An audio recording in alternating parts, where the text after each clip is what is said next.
tout ça, c'est pas que aussi la cosmétique, c'est juste le monde de l'entrepreneuriat qui est compliqué puisque on n'y connaît rien de base, donc forcément on va faire des erreurs et on continue d'en faire et bon, c'est comme ça qu'après on apprend et qu'on se perfectionne. Quand on pourrait paniquer et se dire que c'est mort, tout va tomber à l'eau, on trouve toujours une solution. Je suis Léa Carbone et je suis Cécile Monmeza, nous sommes les créatrices de Les Marronneuses à Carnox-en-Provence. Alors du coup, moi, ce qui concerne mon parcours, j'ai fait d'abord une licence en chimie. Moi, j'ai fait une licence de biochimie et ensuite j'ai continué en master ingénierie de la santé et c'est là après où on s'est retrouvés avec Cécile en master dermocosmétique.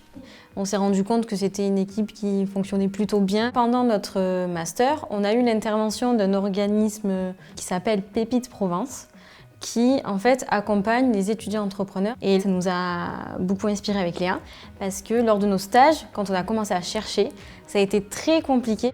C'est quand même un domaine qui est assez fermé, on va dire.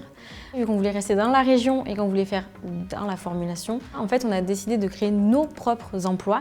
Pour faire une entreprise qui correspondait vraiment à nos valeurs par rapport à ce qui existe déjà aujourd'hui. On s'est rendu compte que les produits qu'on utilisait en cosmétique, qui avaient des belles couleurs, des belles odeurs, au final, au niveau de la composition, c'était vraiment pas terrible. Donc on s'est dit, maintenant qu'on connaît les compositions, on va s'orienter plutôt du côté du naturel. Et donc là, en choisissant des produits plus naturels, on a perdu un peu le côté sensoriel, le côté plaisir des cosmétiques et on s'est vite lassé. Donc on râlait d'un côté pour les cosmétiques conventionnels et on râlait aussi pour les cosmétiques naturels. Du coup, vu qu'on n'arrêtait pas de râler, on s'est dit il faut qu'on fasse nos produits, notre marque et qu'on appellerait du coup les marronneuses puisque c'est le mot marseillais pour dire râler, pour allier le naturel et le fun. On veut aussi démocratiser le monde de la cosmétique. Le but, c'est d'expliquer la composition, de faire très simple, très court, pour ne pas mentir aux consommateurs et vraiment qu'ils sachent ce qui s'applique sur la peau. Et le dernier mantra, du coup, le côté accessible, donc d'avoir un produit quand même de qualité à un coût raisonnable et pour que tout le monde puisse avoir du naturel et du fun. On a lancé dès le début un compte Instagram pour déjà commencer à créer une petite communauté, expliquer les cosmétiques, comment ça fonctionne, comment on les crée, etc. Salut. Aujourd'hui, on se retrouve parce qu'on a reçu un petit colis, nos petites cartes de visite. Notre but, c'est de co-créer vraiment avec notre communauté pour savoir ce qui plaît aux consommateurs et ce qu'ils veulent parce qu'on fait quand même des produits pour les autres et pas pour nous. Alors à la fin de notre accompagnement avec Pépite, c'est là où on s'est un peu retrouvés livrés à nous-mêmes entre gros guillemets. Donc on a eu le contact de BGE par Pôle emploi. On a eu une conseillère BGE qui était vraiment géniale, qui était très investie. Par rapport à Pépite, on avait déjà un petit business plan. Là, on a vraiment bien approfondi. On avait quelque chose de solide à présenter aux banques. C'est une partie qui n'était pas forcément facile pour nous, puisque nous, on a vraiment le côté scientifique. Le temps de développement d'un cosmétique, donc de l'idée jusqu'à la commercialisation, en général, c'est entre 10 et 12 mois. Sauf que nous, ça a pris beaucoup plus de temps. Ça a été un chemin semé d'embûches. Voilà, exactement. Parce qu'en fait, au tout départ, le projet, c'était de faire des cosmétiques qui ressembleraient à des pâtisseries. Sauf qu'on est allé jusqu'au bout de notre idée, mais on n'a pas pu les valider puisqu'on était entre deux réglementations.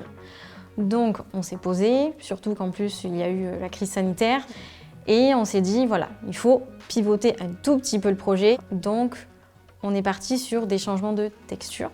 Pour le lancement, on a deux produits. Donc un masque aux actifs hydratants qui a une texture un peu de miel et une odeur d'amande amère un peu comme la frangipane. Et en fait, au contact de l'eau, il va se transformer en lait. Et ensuite, on a un exfoliant qui est une poudre rose qui sent le bonbon cerise et qui, au contact de l'eau, va se transformer en mousse. Donc pareil, on joue sur la texture, l'odeur, la couleur, vraiment pour garder ce plaisir d'utilisation. Donc là, à l'heure actuelle, on est dans la phase production. On est à quelques semaines de la sortie des produits là. On va être présente sur différents marchés et salons de la région. Nos produits sont aussi disponibles sur notre site internet. Plus tard, ce qu'on aimerait faire, donc on aimerait avoir notre propre labo et notre propre boutique. On espère se rémunérer l'année prochaine et peut-être embaucher, ça serait plus sur le côté marketing digital, d'ici je pense 2-3 ans je dirais. Moi, je dirais que ça nous a appris qu'on était quand même assez combattantes. Oui. Qu'on résiste pas mal à la pression et au stress quand même. On se bat pour nos idées et on a appris, surtout on le voit beaucoup en ce moment, qu'il ne faut pas attendre qu'on vienne nous chercher ou attendre les réponses. Il faut vraiment toujours appeler, envoyer des messages. Parce que si on attend, c'est là où on continue à prendre du retard alors que des fois ça aurait pu être réglé très rapidement. Et aujourd'hui, on marronne toujours autant, voire plus. Parce qu'au plus ça va, au plus on se rend compte des problèmes. Donc, faut jamais arrêter de marronner parce que sinon, c'est comme ça qu'on en est là aujourd'hui.